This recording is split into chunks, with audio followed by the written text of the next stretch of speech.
तर मी तुम्हाला आज माझ्या घरातले हाल दाखवते आहे। मी तसे व्हिडिओ बनवत नाही आहे, पण आज मी बनवलं आहे। हा माझ्या मुलाचा रूम आहे आणि इथं वर्कर पण झोपतात माझ्या ह्या रूममध्ये, म्हणजे मुलाच्या रूममध्ये। तर हे त्यांच्या अंगावर घ्यायचं आहे आणि तिथं गादी आहे, म्हणजे इथं खाली आहे ही गादी आहे। ते गादीत टाकतात, मग गोदडी टाकतात आणि मग ते झोपतात। हे त्यांच्या अंगावर घ्यायचे ब्लँकेट आहेत आणि हा माझ्या मुलाचा बेड आहे। तर पहा, कपडे काढले सकाळी आंघोळ वगैरे शाळेत गेला निघून, तर त्यांनी काय केलंय, कपडे इथंच काढून टाकलेत। हे कपडे त्याचे, हा टॉवेल इथंच बेडवर, ते कमळ बघा त्याचं, म्हणजे ते बेडशीट बघा त्याचं कसं अंगावर घ्यायचं, ब्लँकेट कसे। आणि मी आत्ता इथं झाडू मारायला आली आहे, तर मी आता हा रूम आवरणार आणि इथंच ह्याच रूममध्ये आमचं तिथं मंदिर आहे आणि हाच रूम पत्र्याचा आहे, म्हणजे हा एक बेडरूम आणि शेजारचा एक बेडरूम।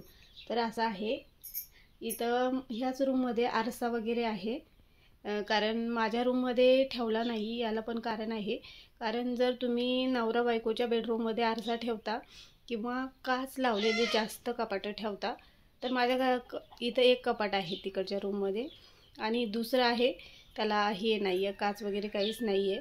तर जर तुम्ही नवरा बायकोच्या रूममध्ये जादा असं काचवालं सामान ठेवता, तर निगेटिव्हिटी जादा म्हणजे फैलते त्यांच्या यांच्यामध्ये आणि त्यांच्या आयुष्यामध्ये, सरळ सरळ म्हणते मी, आणि त्यांच्यात भांडणं होतात आणि मग ते जे काच असतं त्याचा हा प्रभाव असतो।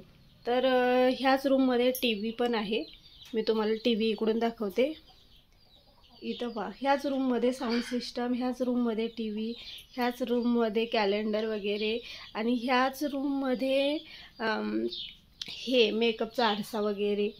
इथं ह्याच रूममध्ये हे सगळं सामान आम्ही ह्याच रूममध्ये ठेवले। तर असा हा रूम आहे। ह्याच रूममध्ये मंदिर पण आहे। मंदिर आता कशासाठी तुम्ही म्हणाल इथे ठेवले, आम्ही मंदिरासाठी आता बांधले बाहेर, म्हणजे घराच्या थोडं बाहेर बांधले, कारण तुम्हाला माहिती महिलांना पिरियड असतात आणि माझ्या घरामध्ये मी आणि माझी मुलगी पण आहे, तर आमच्या दोघींचे पिरियड चालू असतात। ते कधी येतात आणि कधी नाही त्याचा काही नियम नसतो। आणि मग देवाला असं म्हणतात का नको बाबा, देवापासून थोडं लांब राहायचं, कारण आपण घाबरतो देवाला। तर त्यामुळे सध्या तर हे मंदिर पण माझ्याच मुलाच्या हातात आहे, हातात नाही म्हणजे त्याच्याच रूममध्ये आहे। तर जर पिरियड आली तर मी ह्या रूममध्ये येत नाही, तर त्यांचं ते झाडू मारून घेतात। तर आशा करते तुम्हाला माझे ब्लॉग आवडत असतील।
keep